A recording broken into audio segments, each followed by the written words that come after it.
Olá, então dando início a mais uma aula do nosso curso Estrutura de Dados em C, onde o assunto de hoje é métodos de ordenação. Eu vou inclusive fazer uso de um baralho, de umas cartas de baralho para poder ilustrar alguns exemplos, tá? Existe uma série de formas de ordenar e nós vamos estudar algumas delas nessas aulas a seguir. Vamos lá. Então, para começar, o que vem a ser o problema de ordenação, certo? A partir de um conjunto de dados, certo? Que possui uma determinada ordem, a ideia da ordenação é transformar, modificar, permutar, rearranjar, a palavra que você deseja, os valores desse conjunto, para que a gente tenha uma determinada sequência, certo? Ou seja, uma sequência crescente ou uma sequência decrescente. Veja que nesse caso, se for crescente, então o primeiro elemento tem que ser menor ou igual ao segundo, que tem que ser menor ou igual ao terceiro, e assim por diante. Se for decrescente, então o primeiro elemento tem que ser maior ou igual ao segundo, que vai ser maior ou igual ao terceiro, e assim sucessivamente. Okay? Estou pensando que o vetor, por exemplo, seja algumas cartas de baralho. Se eu pegar aqui algumas cartas, não vou pegar o baralho todo, vou pegar algumas cartas. Então, colocar em ordem seria organizar, fazer trocas aqui, certo?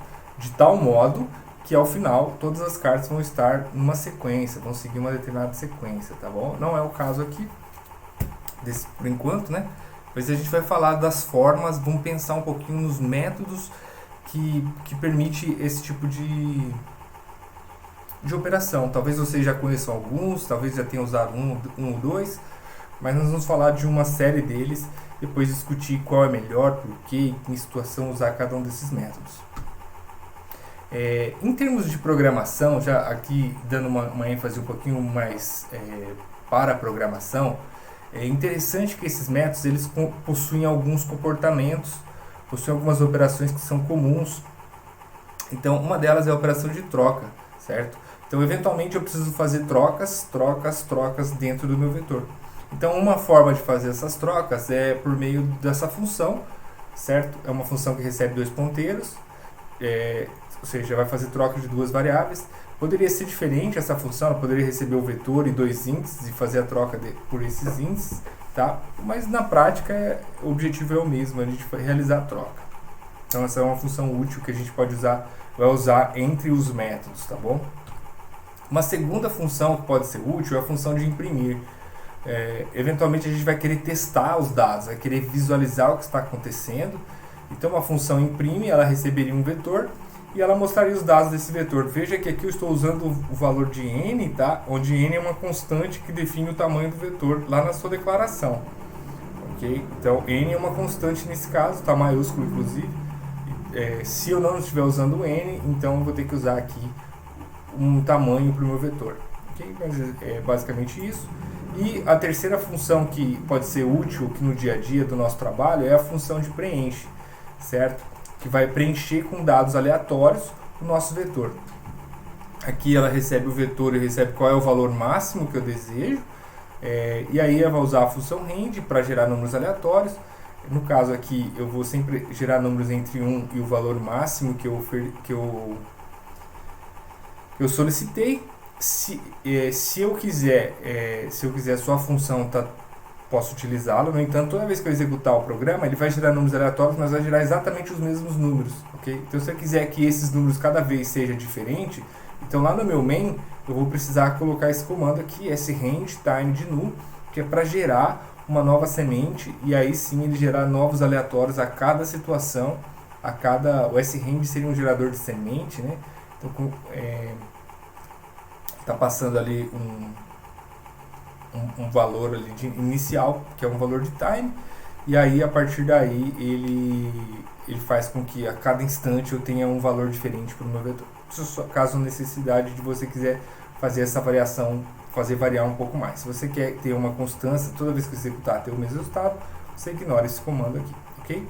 Então, feito isso, seria interessante também, existe esse programa a partir desse link, que vocês podem encontrar depois no documento, no qual você tem acesso, eu vou abrir aqui a página, certo? Vou abrir aqui, que ele traz, veja aqui, essa é a página, no qual ele traz uma possibilidade que cada esse aqui é um valor, certo? E ele permite a gente fazer a aleatoriedade desse vetor.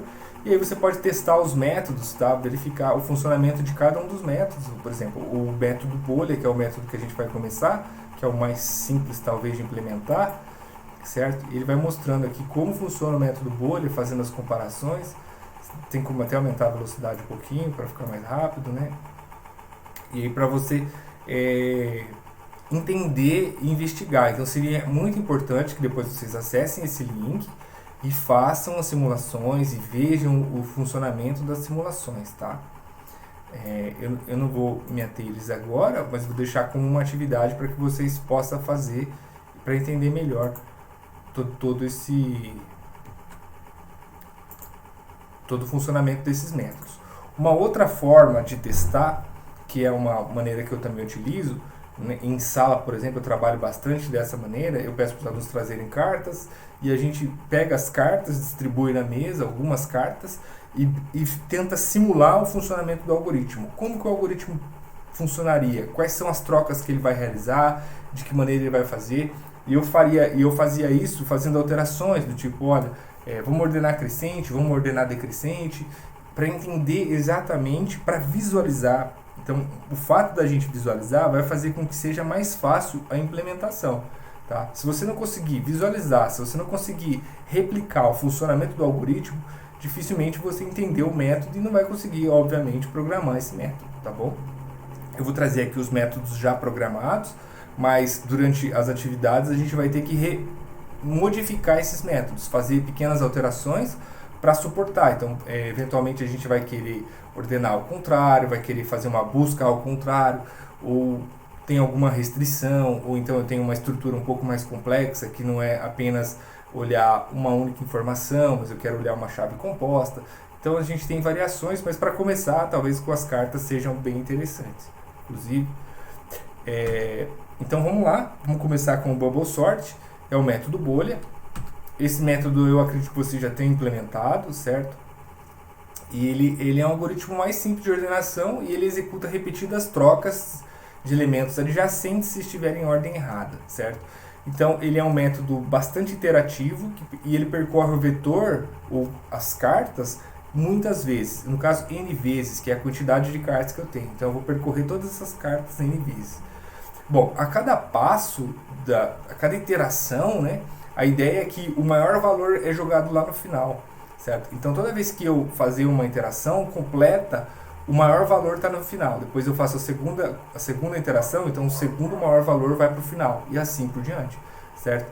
Então, se eu pensar em termos de cartas, a ideia do método vai ser eu pegar pares de cartas, então eu vou pegar as duas primeiras cartas e vou verificar quem é o maior, né? Eu quero jogar o maior lá para o final. Então eu tiro o menor, pego a próxima carta, vou verificar quem é o maior, pego a próxima carta, vou verificar quem é o maior, e vou fazendo isso carta por carta, certo? No caso, vou verificando, esse aqui é o maior, beleza. Então eu pego a carta maior, eu pego a próxima carta, essa aqui é a maior.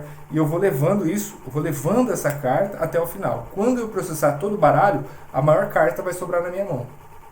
Certo? Até tem, acho que a maior carta aqui, deixa eu ver. Não tem. A maior carta sobrou na minha mão. Aí o que eu tiro essa carta maior e começo novamente, procurando pela maior carta. Veja que eu vou fazer muitas comparações par a par, encontrando a maior carta. E aí sim, cada vez que eu vou executar, é claro que eu tenho uma carta a menos para ter que comparar, certo?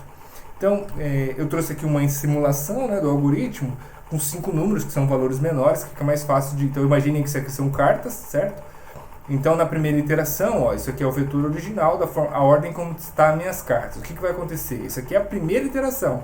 Então, eu vou verificar. Bom, vou comparar o primeiro par e vou deixar... vou comparar o primeiro par e vou jogar o maior valor para a direita aqui. Então, o primeiro par, 5 e 2, o 5 é maior, vem para cá. Aí eu vou comparar o segundo par, 5 e 8, veja que eu também faço a troca. Vou comparar o terceiro par, 8 e 1, faço a troca, depois eu comparo, 8 e 7, faço a troca, e aí no final eu tenho 8 aqui. Então, quando eu começar a segunda interação, note que o 8 já está ordenado, eu não preciso nem olhar mais para ele. E aí eu vou começar novamente. Então, eu vou começar olhando o primeiro par. Preciso trocar? Não, então tudo bem. Se eu precisar, eu faço a troca. Vou para o segundo par. Preciso trocar? Opa, precisa, porque estava 5 e 1. Aí eu faço a troca, 1 e 5. E aí agora eu faço a verificação de novo, 5 e 7. Preciso trocar? Não, 5 e 7 não preciso trocar. Ao final dessa iteração, o que eu já sei? Que o valor aqui, o próximo valor, já está ordenado também. Então, quando eu chego na iteração 3, o 7 já está ordenado. E eu começo novamente, 1 e 2. No caso estava 2 e 1. Preciso trocar? Sim, já faço a troca. Aí eu vou testar 2 e 5. Precisa trocar? Não. Eu posso parar aqui e eu já sei que o meu 5 já está ordenado. E eu começo novamente, 1 e 2, e aí eu já sei que, não preciso trocar, beleza. E aí no final, depois da quarta iteração, eu tenho o meu vetor ordenado, 1, 2, 5, 7 e 8, ok? Nesse processo, eu fiz 10 comparações e 5 trocas. Então a gente pode medir a eficiência do algoritmo a partir da quantidade de comparações que eu faço, da quantidade de trocas que eu faço. Então, com um número pequeno, a gente não consegue ver muito essa diferença, mas se a gente começar a aumentar muito o número, a gente vai ver que essas diferenças começam a ficar muito gritantes. E isso vai fazer toda a diferença na velocidade com que o método vai ser executado, tá? Na eficiência do método. Então, a gente vai mensurar a eficiência do método pelo número de comparações, pelo número de trocas, e eventualmente pelo espaço que ele ocupa, que ele precisa para fazer a ordenação.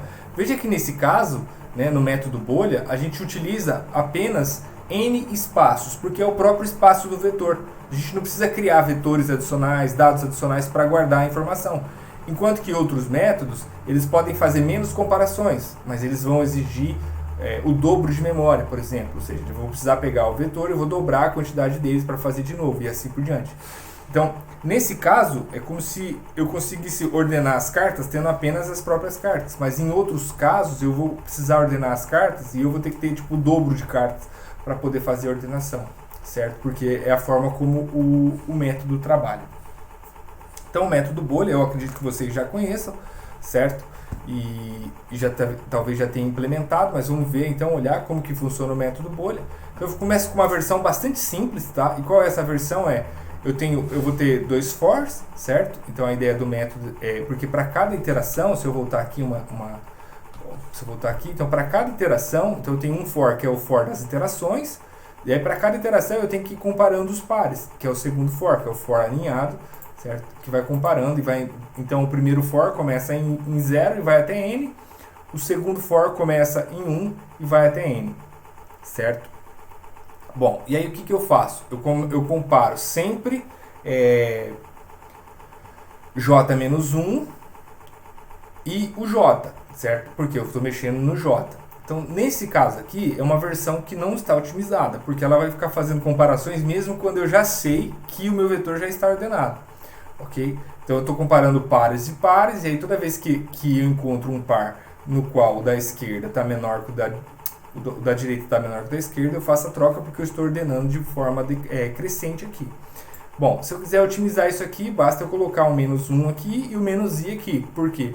Porque eu vou fazer uma interação a menos, porque eu vou fazer só apenas 4 iterações. Se o n é 5, eu faço 4, se o n é 10, eu faço 9. Eu não preciso fazer exatamente as 10. E a cada iteração, eu não preciso ir até o final do vetor, eu posso ir até o final menos a iteração que eu estou fazendo. Então, se eu estou na iteração 0, eu tenho que ir até o final. Mas depois, quando eu estiver na iteração 1, eu vou até o final. Depois, na iteração 2, eu já não preciso mais ir até o final. Eu posso ir até o penúltimo elemento, e assim por diante. Então, apenas colocando esse -1 e -i aqui, eu já tenho essa otimização, ok? Mas note que mesmo no caso do método bolha, mesmo ele não tendo mais trocas para fazer, ele vai ficar fazendo essas iterações. Então imagine que os dados já estejam ordenados. Se os dados já estão ordenados e ele não precisa ficar fazendo trocas, então basicamente ele vai ficar fazendo todas as comparações só para checar se ele precisa ou não, porque ele não sabe, mas no final das contas ele nem precisaria mais fazer, porque ele não faz mais trocas durante o processo. Nesse caso, uma otimização que seria possível fazer é definir um status, dizendo se houve ou não troca. Então, a cada iteração eu inicializo o status com 0. E aí, se houve troca, eu modifico o status para 1. Por quê? Porque quando eu for fazer a próxima iteração, eu vou checar se o status é igual a 1. Né? Nesse caso aqui, eu estou checando se o status é igual a 1. Com isso a gente tem uma otimização. Vale a pena fazer isso aqui? Depende muito, tá? O método bolha em si não é um método que você deva utilizar com uma frequência, principalmente se o vetor for grande, ok? Então é só mesmo para a gente conhecer o funcionamento, mas eventualmente, vamos lá supor que exista um problema que o método bolha resolveria. Nesse caso, eu acredito que vale a pena usar o status, principalmente se o vetor tiver grande chance de já estar ordenado no início, porque você diminui a quantidade, a possibilidade de trocas, de comparações que você vai fazer. Okay? Então esse é o método bolha.